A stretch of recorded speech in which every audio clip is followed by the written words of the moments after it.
Good afternoon, everyone. It's a great pleasure to be here. I'm beginning with what I take it to be Cotman's best-known watercolour, Greta Bridge, North Yorkshire, 1805. It's a watercolour which isn't in this exhibition for reasons that will become clear. I wanted to make an exhibition which would give a different angle on Cotman and on Cotman's career, but also on English watercolour painting generally. And much as I love and admire this watercolour, I was very intrigued and challenged by the idea of making an exhibition of Cotman's work which would take a fresh angle. What I'm proposing to do today is less to follow through the exhibition than to take the opportunity to talk about some sidelights on the exhibition, some different perspectives and angles of the material which you can see for yourselves in the exhibition, which is less easy to actually put into an exhibition, and to explore some of the contextual information and also some of the human relationships which underpin the work that's in the exhibition. The last lone exhibition of Cotman's work in London was in 1982, and I'm sure some of you saw that at the Victoria and Albert Museum. That exhibition took a comprehensive view of Cotman's career, but there was still quite a firmly entrenched view that this picture painted in 1805-06, when Cotman was in his early 20s, was perhaps the pinnacle of his career, and everything after that had been not exactly downhill, but something of a struggle, and that after lots of early promise, he had never really succeeded in establishing himself. That exhibition included about 150 works of Cotman's, I think, but the period of his concentration on Normandy was represented by only 6 works. In the exhibition that you'll see, I've gathered together more than 60. So it's certainly an opportunity to do justice to a phase of Cotman's career which has never really received full attention. But I also wanted to do more than that, both for Cotman and in a way for English watercolours in general.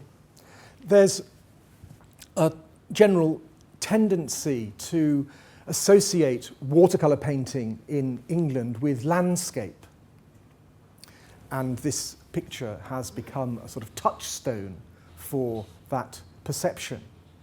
In actual fact, the greater part of Cotman's career was concerned not primarily with landscape, but with buildings and with architecture. And obviously landscape and architecture are indissoluble. Almost all the English landscape works that we know and love, works by Turner or David Cox or De Wint, have a combination of landscape and architecture. But in Cotman's case, his engagement with the buildings around him, completed buildings, Norwich Cathedral, Norfolk churches, ruined castles all over the south of England, was, I think, much deeper, a much stronger element in his career than is the case for most of his watercolourist contemporaries. So in the images that I'm going to go on and talk about, the focus shifts from landscape as the main mode of expression towards architecture. And I think that in itself is quite a paradigm shift, a new approach, not just to the work of Cotman, but perhaps to English watercolours in general, to allow for the fact that not every famous English watercolourist has given all his main expression through the medium of landscape painting.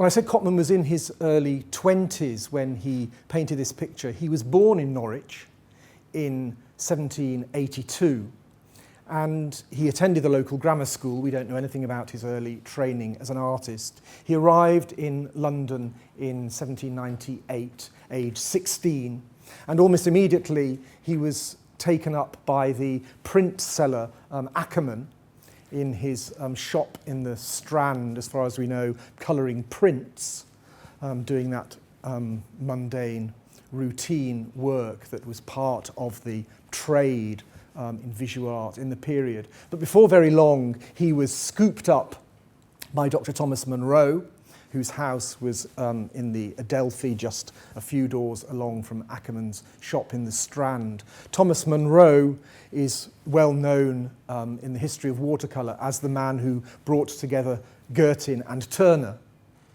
He employed them in the evenings to copy watercolours and drawings, and they, two of them, formed this bond together, and it was from that association that English watercolour moved onto a new plane towards the end of that decade of the 1790s with much more ambitious exhibition watercolours, freestanding, independent works of art in watercolour that were exhibited at the Royal Academy. Cotman made his first appearance at the Academy in 1800, rather modest little watercolours of cottages in Surrey. He'd been taken out into the country by Thomas Munro to his own country house in Leatherhead, and then later that year he made his first tour of Wales. There was another tour in 1802.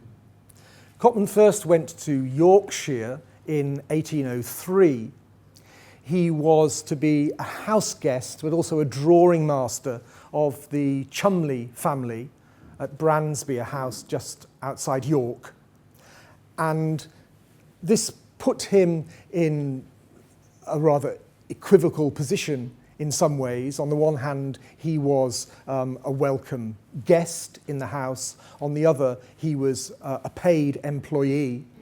The wife was a keen artist, and the children of the house were receiving drawing lessons from Cotman. So he was, as I said, both a guest and an employee. But Cotman did extremely well in their company. They took him out on excursions all around the county. He drew not so much the landscapes, but many of those wonderful ruined churches and abbeys all around the centre of Yorkshire. He was such a success that he returned again the following summer in 1804, and then for the final time in 1805, when right up in the north of the county, they took him on an excursion to Rugby, the home of the Morritt family, who were also landed gentry, friends of the Cholmondeleys, and it was on a stay on that estate that Cotman made this whole series of watercolours of the River Greeter and its surroundings. 1805 was also a landmark year in the history of watercolour painting, because it was the first year that the Society of Painters in Watercolours held its first exhibition, the first independent exhibition in the world just of watercolour painting. And one might imagine that Cotman, with his growing standing in London, would have been a natural member of this society. But for reasons that we don't fully understand, he didn't become a member of the society then. There was an election the following year, the membership was expanded, and he was again overlooked. Perhaps with a sense of disappointment, perhaps with a certain sense of pique. Cotman decided that rather than continue to try, perhaps against the odds, to further his career in London, he would return to Norwich. Norwich itself had had its first exhibition of local artists, the Norwich Society of Artists, in 1805, and so the prospects in his own home city obviously seemed more advantageous to him than they did in London. And so that for the rest of the decade, all of Cotman's work in watercolour, his drawings, are almost all of scenes in and around Norwich and Norfolk, and you can see some wonderful examples of those in the first room of the exhibition, which acts as a sort of prelude or curtain raiser to the series of rooms telling the story of his trips to Normandy. But after a few years, Cotman felt that his efforts to sell his work, to establish himself as a drawing teacher in Norwich, were again not being fully rewarded. And so he accepted an offer from a wealthy banker, Dawson Turner, who was in fact resident in Great Yarmouth. So he moved even further from any artistic centre. And in 1812, Cotman took up residence in Great Yarmouth as a resident tutor to the Dawson Turner family. His wife was a very proficient artist, and he had 6 daughters, all of whom, in the fashion of the time, were expected to acquire the accomplishments of singing, drawing, foreign languages, and so on. And at that moment, Cotman was being paid £200 a year, a perfectly respectable income, to be in attendance 2 days a week.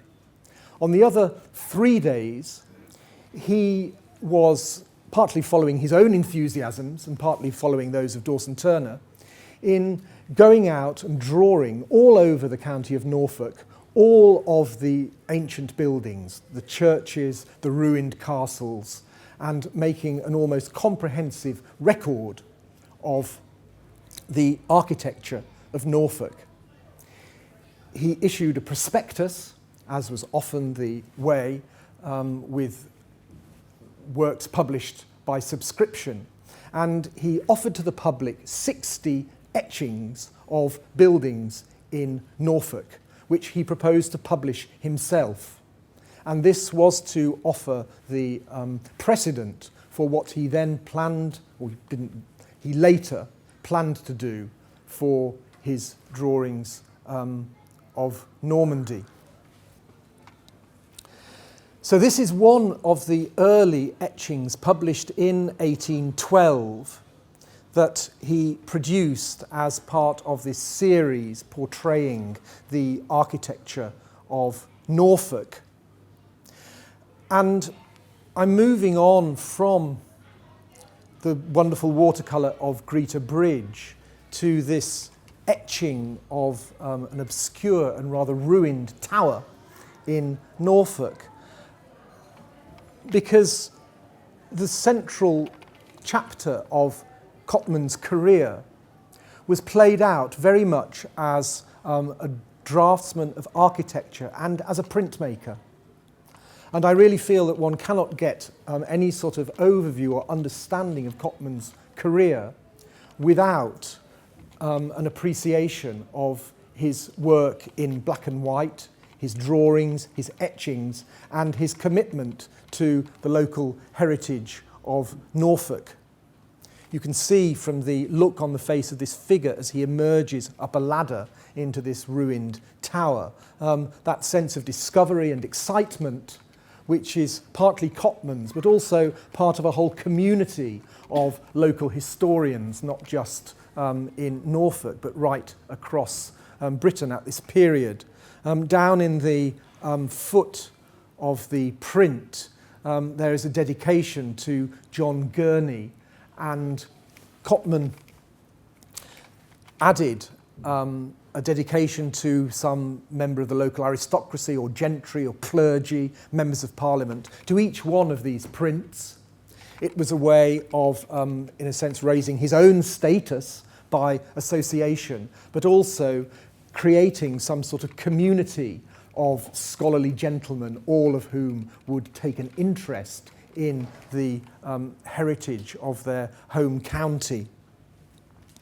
It's also interesting that the caption that's written here in the corner of the plate describes the architecture as Saxon arches in the tower of Castle Rising Church.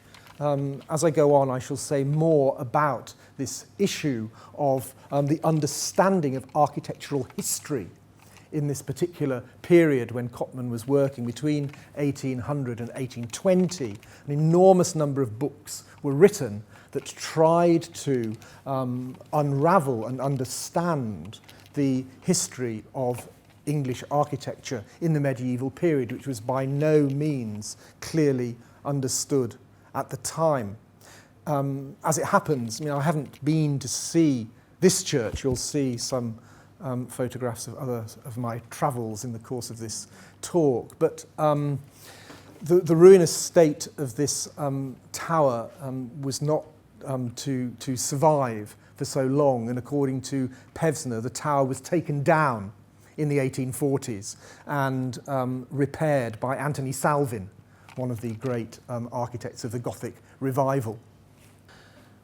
So in that 1982 exhibition, there was a great concentration on landscapes and on watercolours. There was a perception that Cotman's drawings of architecture weren't really his best work. They were perceived to be rather dry, perhaps academic in a sense, without the lyricism that we might associate with his landscape watercolours. For me, the more you look at these drawings, the more one not just admires Cotman's incredible draftsmanship and technical ability, the more you come to see that he applied an enormous amount of creativity to his drawings of architecture, which are never what they seem, and always have a particular expression of his own personality, a particular interpretation attached to them. So here we are in Rouen. This is the south porch of Rouen Cathedral. This wonderful drawing made for one of his Normandy etchings is in the exhibition. But if I put it up next to this coloured print by Charles Wilde, made in the 1820s, you'll see that there's a rather conspicuous difference between these two images. One of the things I wanted to do in the exhibition is to bring together not just a lot of the work that Cotman made in Normandy, but to show it alongside a great army of other watercolourists, architectural draftsmen, amateur travellers who also made pictures of Normandy during the years that Cotman was working there and preparing the prints for publication. Charles Wilde had also been employed by Ackerman as a specialist architectural draftsman. In 1821, he went to Normandy, and then during the decade of the 1820s, he produced a series of hand-coloured prints which were sold through Ackerman's shop. So this is not even a one-off watercolour, but a hand-coloured print, which you'll see in the exhibition.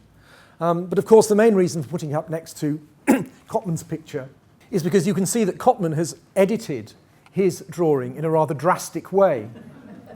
He decided that the image, was somehow cluttered or obscured by including the central tower of Rouen Cathedral and simply left it out.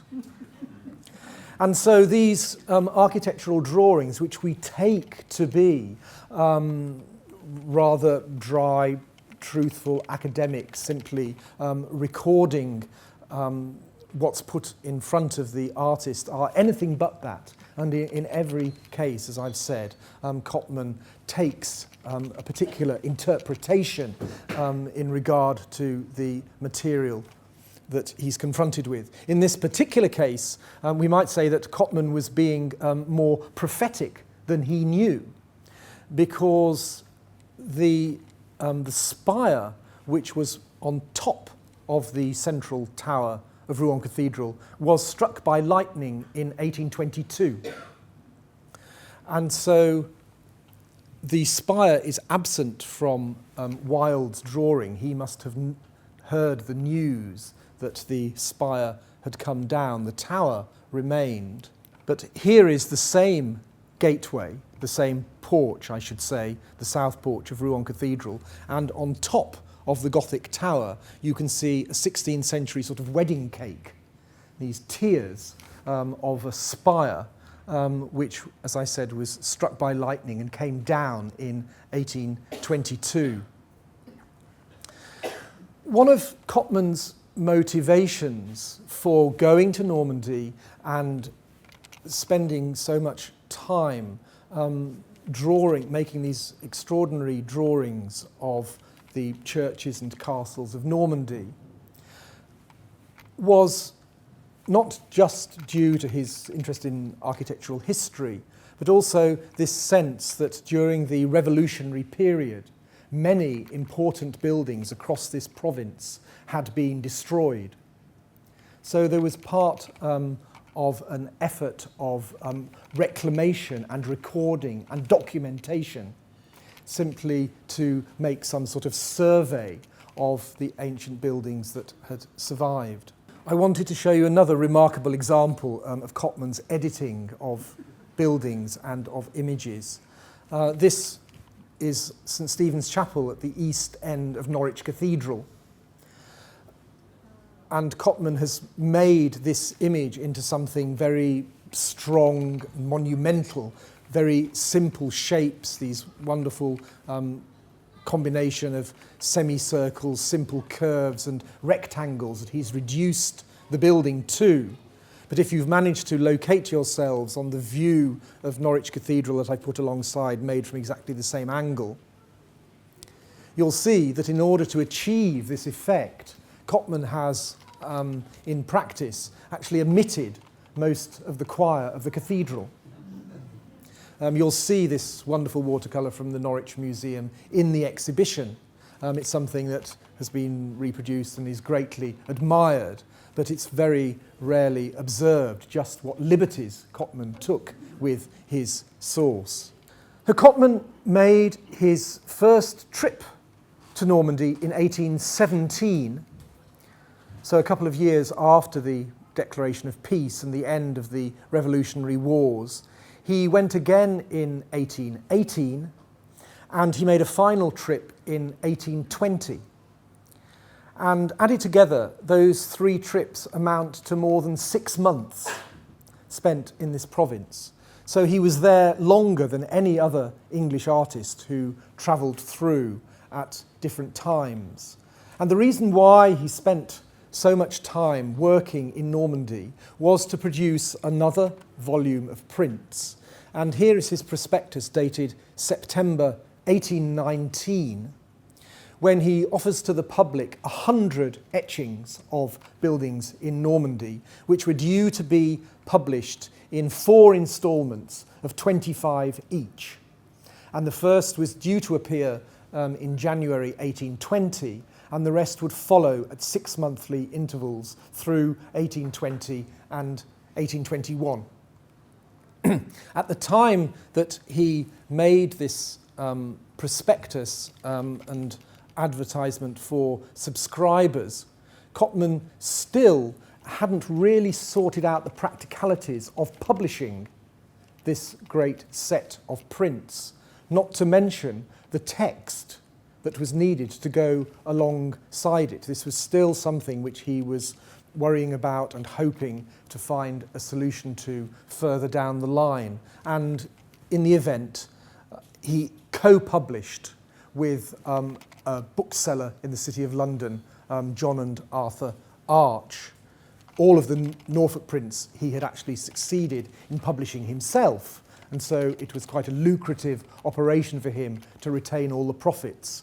With the Normandy books, he rather overextended himself and needed added investment in order to bring the thing to a conclusion. But the text that I've highlighted here in the prospectus draws attention to another aspect of this whole campaign, which goes beyond the history of architecture, goes beyond the picturesque tour, goes beyond the discovery of individual towns and villages in Normandy. Because Cotman says that one of the motivations for making these tours was because of the deep historical links between England and this part of France. And he says that those are ties not only of kingship or of the legal system, but they're also ties of blood, that the Norman families, which came over with the conqueror in 1066, have embedded themselves in the fabric of English society. And to make a statement like this just a few years after the conclusion of more than 20 years of war is a great statement of faith in the possibility of the re-establishment of cordial relations between England and France. And this is another aspect of Cotman's work, his decision to concentrate so much on Normandy, that he wanted to play a part in a sense, re-establishing the peace and the cultural links between these two countries who had been long rivals and then had been in a great period of war. So for the next part of my talk, I want to home in on some of the personalities who played their part in promoting Cotman's tours, in making it possible in all sorts of different ways. Some of them are English and some of them are French. And this I'm doing in order to give you some more of the sort of social background behind Cotman's work as an artist, which fed into what you see in the exhibition, but is far less easy to represent on the walls of an art gallery. So here's a portrait of Dawson Turner as a young man, a drawing by one of the daughters of the library of Bank House at Great Yarmouth. All the visitors to the house said that they were astonished at the industry of the girls. They would get up at 6 o'clock in the morning. They would do their Latin translation, their Greek translation, their French verbs, their Italian grammar. They would be copying their drawings by Cotman, and so it went on. Dawson Turner, as well as being a financier by profession, was one of the most outstanding examples of the gentleman amateur scholar of this period. And like all amateur scholars, he made no distinction between the arts and the sciences. He was a picture collector. He owned an extraordinary altarpiece by Bellini, which is now in the art gallery in Birmingham. He owned Dutch pictures by Riesdale and Cuyp. But in a way, his main academic interest and claim to fame was as a botanist. And from 1808 to 1818, he published 4 volumes of a comprehensive survey of British lichen. A rather obscure subject, but one in which there was enormous amount of interest. Non-flowering plants was his great speciality. And there was so much interest in these publications that he was in correspondence with scholars and learned societies over the whole of Northern Europe. So he already had contacts with similar-minded scholars in France, in Germany, in Scandinavia. And these exchanges of correspondence were able to take place during the war, but after the war finished, there was an even greater influx of letters to and fro. And so Dawson Turner certainly encouraged Cotman's interest in the architecture of Norfolk, and must have given Cotman moral support in this endeavour to make a survey of the architecture of Normandy. In the very first period of peace in 1814, Dawson Turner had set off to Paris to see the Louvre full of all the art treasures that Napoleon had gathered from all over Europe, from Italy, Spain and Germany. And then in 1815, Dawson Turner went again to Paris with his wife and various artist friends. So he was himself already involved in making the most of the cultural links between England and France.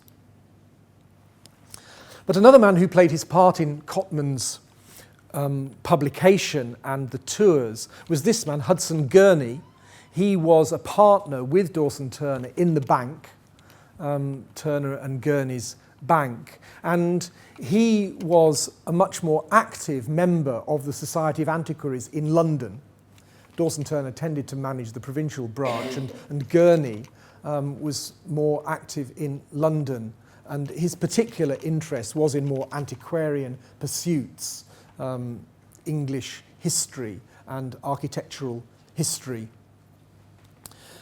And the Society of Antiquaries at this period was playing an important role in promoting research into English medieval architecture.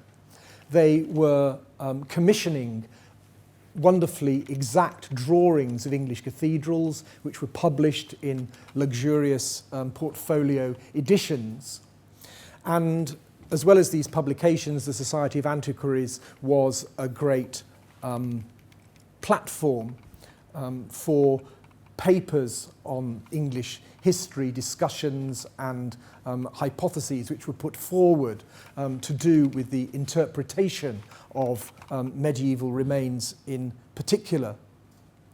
Hudson Gurney made his first trip to France in 1815, and instead of going straight to Paris, as Dawson Turner had done, Gurney made a detour to Bayeux, the origins of the Bayeux tapestry, another great monument of Anglo-French exchange from the Norman period, had been much discussed during the meetings of the Society of Antiquaries, and Dawson Turner wanted to see the thing for himself, which he managed to do, and a few years later he published his own paper about the origins of the Bayeux tapestry, so you can see that he's a man who took these sort of questions seriously. But as far as the history of architecture was concerned, the debates among the antiquaries focused very much on the transition between the Norman or round-arched style and the origins of Gothic, the pointed arched style. And at this very period, members of the antiquaries and other historians were coming up with different theories about the origins of Gothic architecture. This word Gothic, which suggests some connection with the Goths, who were thought to be unruly, uncultured people from Central Europe, in itself became a contentious term.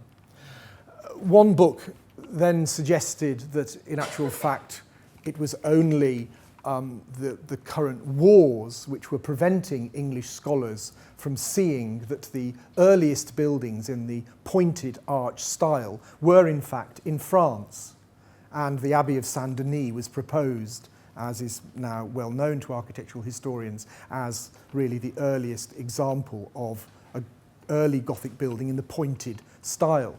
But John Carter, who had been employed by the antiquarians as a draftsman, let loose with whole screeds of invective in the Gentleman's Magazine, saying that the suggestion that Gothic architecture, the pointed style, had originated in France was tantamount to treason, and any red-blooded Englishman should know that this pinnacle of architectural achievement could only have been created in England. And so Cotman's work and his cross-channel activities were made against the background of development and uncertainty in the history of architecture, which, because of the period of war, had become a political issue and not just something for aesthetes and dusty old antiquarians. Even before Cotman went to France in 1817 for his first trip, the ground was being prepared by Dawson Turner's contacts with scholars on the ground. This is Auguste Le Prévost. He was a young aristocrat in those days, still in his 20s. He was one of the leading members of the Academy of Literature and Sciences in Rouen. And his correspondence with Dawson Turner dated back to 1815.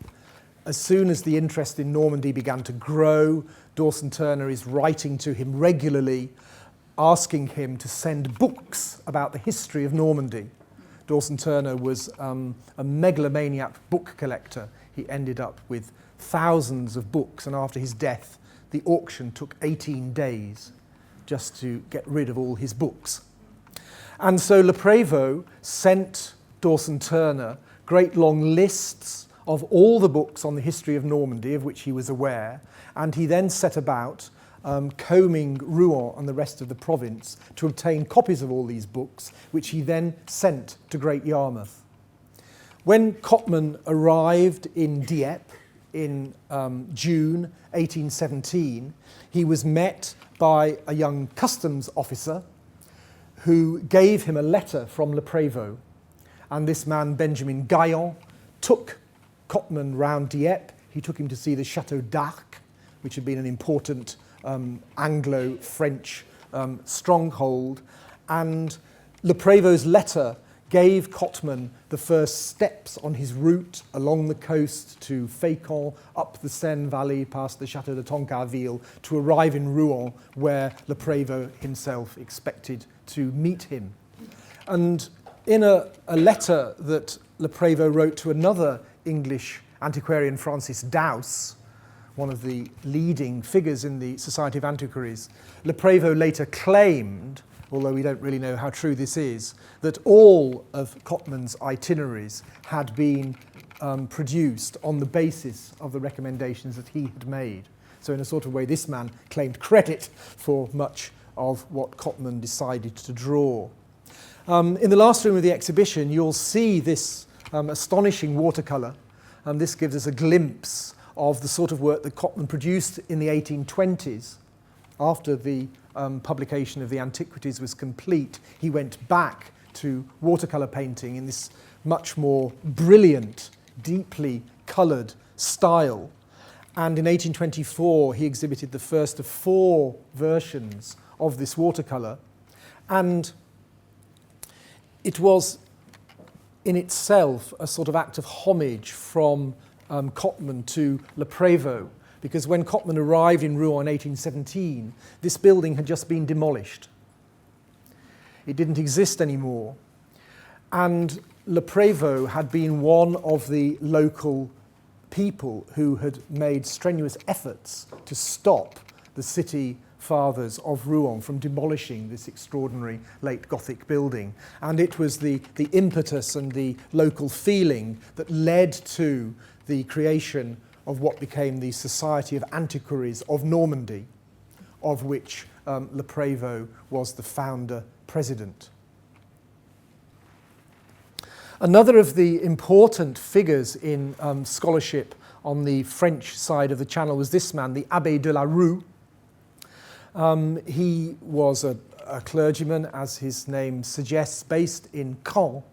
But like many of the French aristocracy and clergy in the 1790s who had been purged during the Revolution, the Abbé de la Rue spent many, many years in England. He was the man who first presented at meetings of the Society of Antiquaries theories to do with the origins of the Bayeux tapestry, and again making this into something of a political football. De la Rue argued very strongly that the Bayeux tapestry had been made in France. The modern theory is that it was woven for a French patron, but that the work was actually made in England. And so in this way, even such an object as the Bayeux tapestry got drawn into these disputes. Cotman was very keen to meet the Abbé de la Rue, and he did manage to get an audience with him on his first trip to Caen in 1817. But what Cotman didn't know is that after his visit, de la Rue, who was also in correspondence with Dowse back in England, didn't form a very favourable opinion of Cotman. And he wrote back and said that this English draftsman had come to see him, but he was travelling far too quickly to do any good work, and that he might be technically proficient, but that he had no feeling for architecture. Well, poor Cotman. It's just as well that he didn't know. And when Cotman returned to Caen in 1818, he was already thinking about assembling the historical information that he needed to publish the text to go with his pictures. He wrote again to the Abbé de la Rue, who wouldn't see him. He told him to come a few days later to his country house some way out of the city, and in the end just gave Cotman the runaround and wouldn't see him.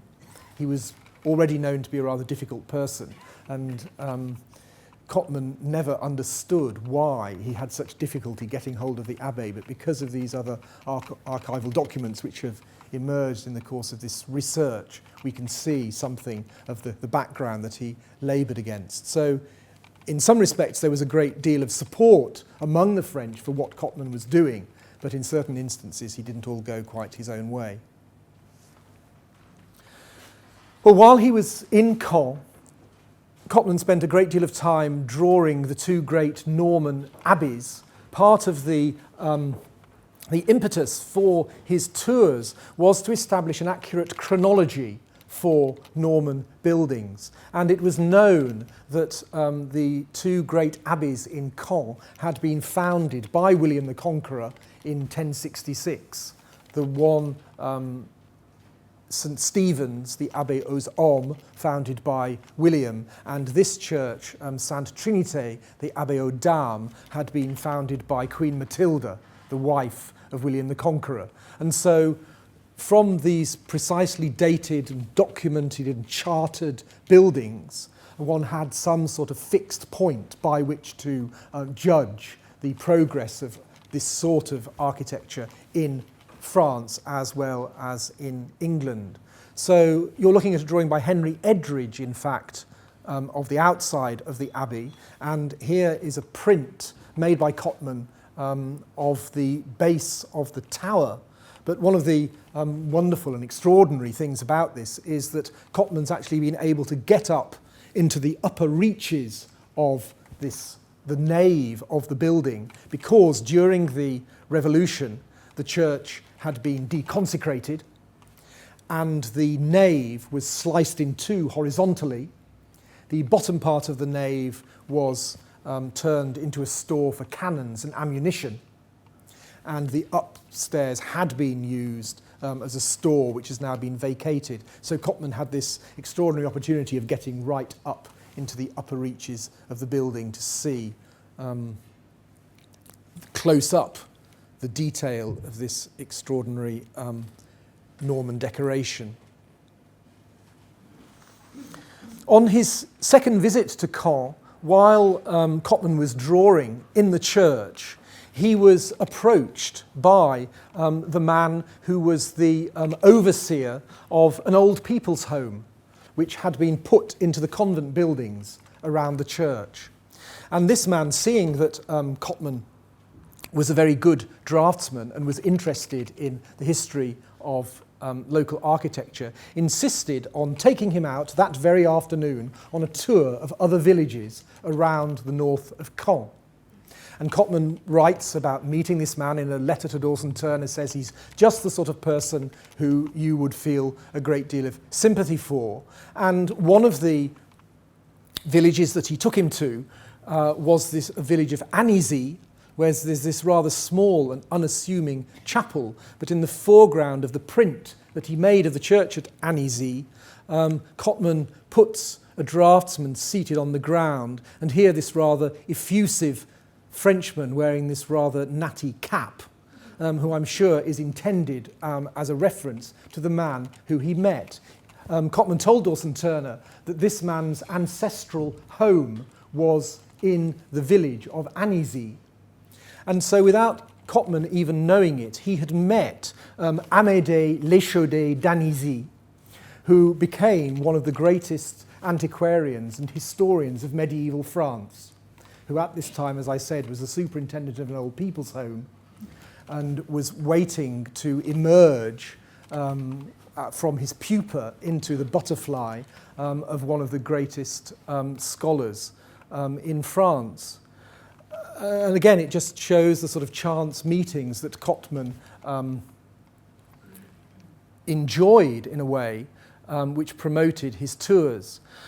As a first step in his engagement with French medieval history and culture, Léchaudet d'Annecy decided that it would be a good idea to make a translation into French of the only work which then existed discussing the history of architecture in Normandy. And that was a book by an anglicised Frenchman called Andrew Ducarel, and that book dated right back to 1767. Ducarel's father had been an émigré Huguenot, and the family was established in London in the early 18th century. Ducarel himself became a very eminent historian and scholar. He had the position of librarian to the Archbishop of Canterbury at Lambeth Palace. And he was interested in the Anglo-French connection and made his tours in the 1750s. The book came out in the 1760s.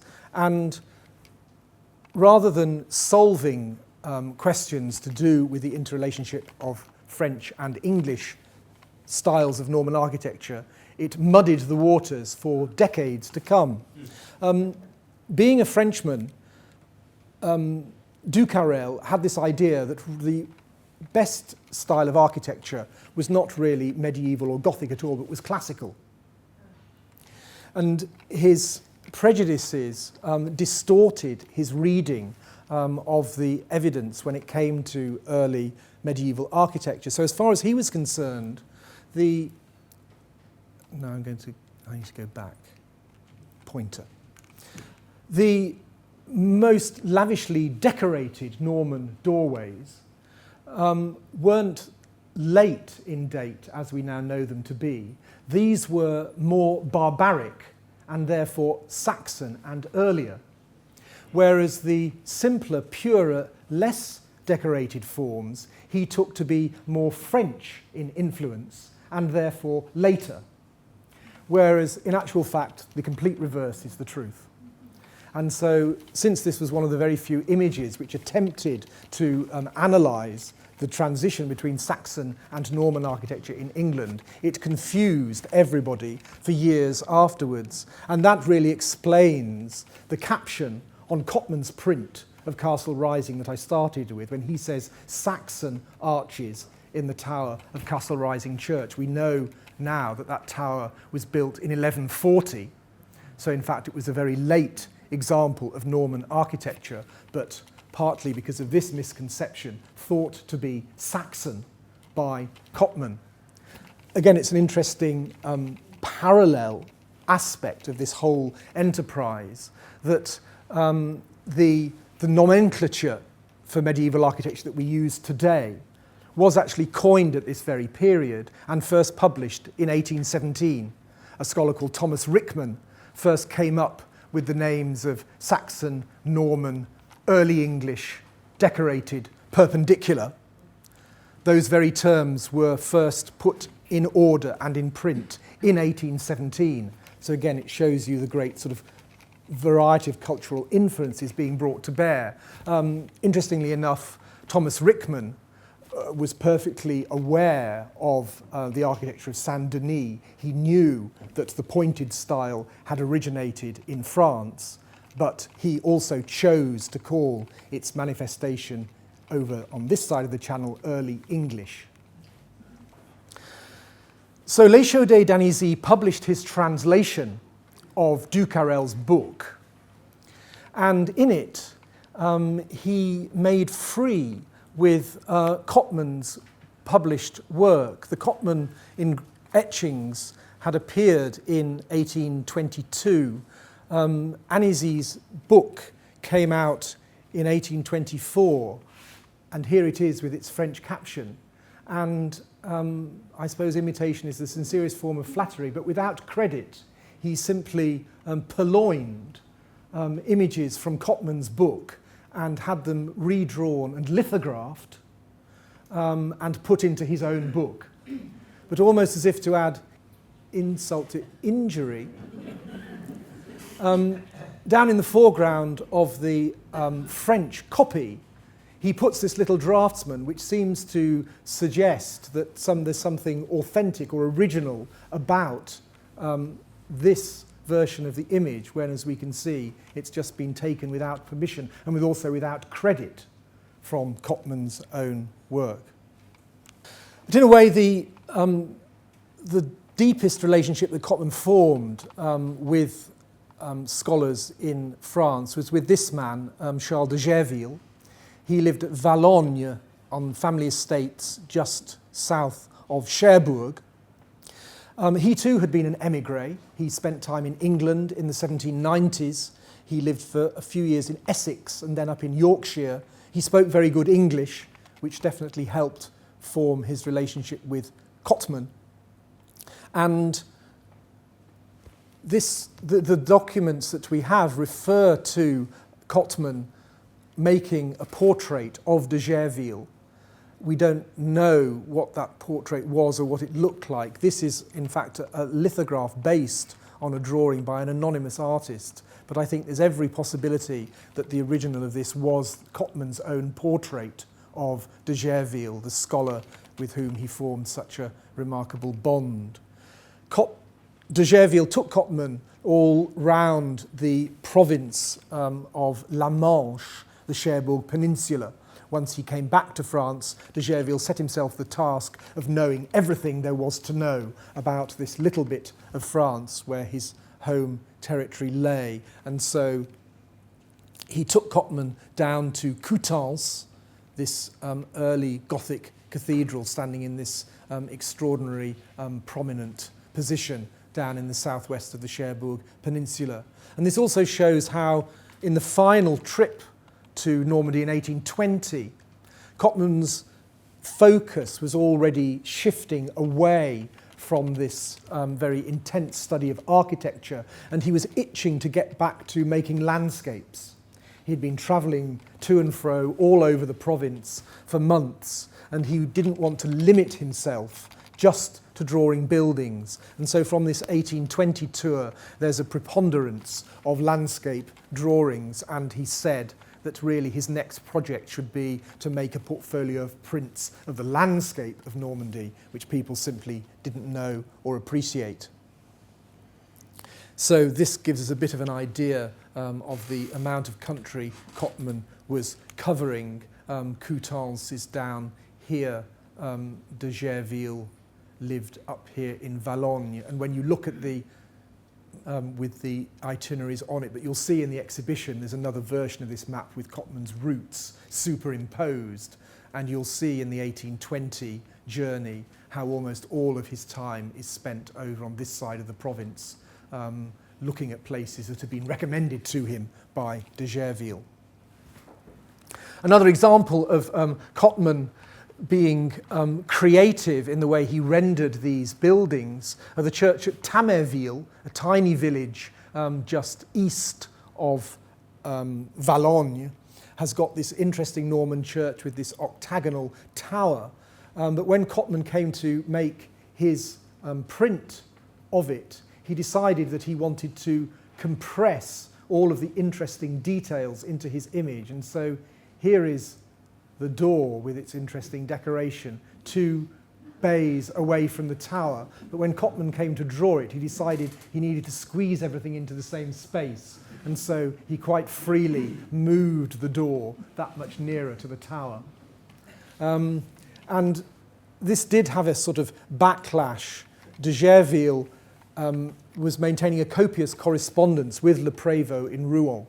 And the two of them would say to each other, well, we are the only 2 men in Normandy who are genuinely interested in the architecture of our province. And they said that much as they admired what Cotman had done, he wasn't quite as accurate as he should have been. So really, in conclusion of this talk this afternoon, I want to come to these 2 extraordinary images of Domfront. Both of them are in the exhibition. This is a town with a Norman castle on top of this sort of extraordinary rocky cliff. And the river runs through this gorge at the bottom of the town, and on the other side of the gorge is another great exposed mass of rock. This is a watercolour which is in the Courtauld Institute. It's been quite well known, it's been reproduced, it's been published, it's appeared in exhibitions. The pair to that watercolour has previously only been known from a brown and white monochrome copy, and thanks to help I had during the preparation of the exhibition, we're actually presenting it here in public for the first time since the war. I'm coming to the last of the sort of personal associations that helped Cotman on these explorations of Normandy. This is less a picture about architecture, as I'm sure you'll agree, and more a picture about rock formation. It had always intrigued me how the rock on which the town was built could stand almost straight upright. And then when I found out more about Dawson Turner, I found out that one of his great friends, who had actually travelled with him to Paris in 1815, was a man called Charles Lyell. Well, if you know anything about geology, you'll know that there was a man called Charles Lyell who in 1830 published a book called The Elements of Geology, which really established the modern science of geology in the 19th century. This is a picture of that writer, but in fact the Charles Lyell who was Dawson Turner's friend was his father. At the time that Cotman was making his visits to Normandy, Charles Lyell was junior, was still an undergraduate at Oxford, but we do know that he attended lectures on geology which were being given at Oxford University, and in the summer of 1818 Charles Lyell was a guest at Bank House in Great Yarmouth. He was considered possibly as a potential suitor for one of these daughters. It didn't actually happen. But Cotman must have been aware of Dawson Turner's interests, Lyell Senior and also Lyell Junior, who all got this great interest in geology. And by extraordinary coincidence, in 1820, when Cotman was on his way to France, he wanted to get a boat from Portsmouth, but the boat from Portsmouth sailed without him. He went to Southampton, and in the street in Southampton, he bumped into Lyell's father, who happened to be coming back from a holiday in the New Forest. And so what else would they have talked about but interesting landscapes and geology that Cotman might see in France? So I really thought that the Lyell connection was the answer to Domfront, that I'd sort of cracked why Cotman would have spent so much time and energy on making these historic drawings. But then I found, what I think is an even more compelling link, and that comes in the person of Sir Henry Englefield. It takes us right back to the beginning of my talk, to Yorkshire and to Greta Bridge. Sir Henry Englefield was also a leading member of the Society of Antiquaries, and it was his sister who was the Mrs. Cholmondeley, who had been Cotman's host at Bransby in Yorkshire. As well as being a keen member of the Society of Antiquaries, in 1816, Sir Henry Englefield had published a picturesque and historic tour of the Isle of Wight and the surrounding coast of Dorset.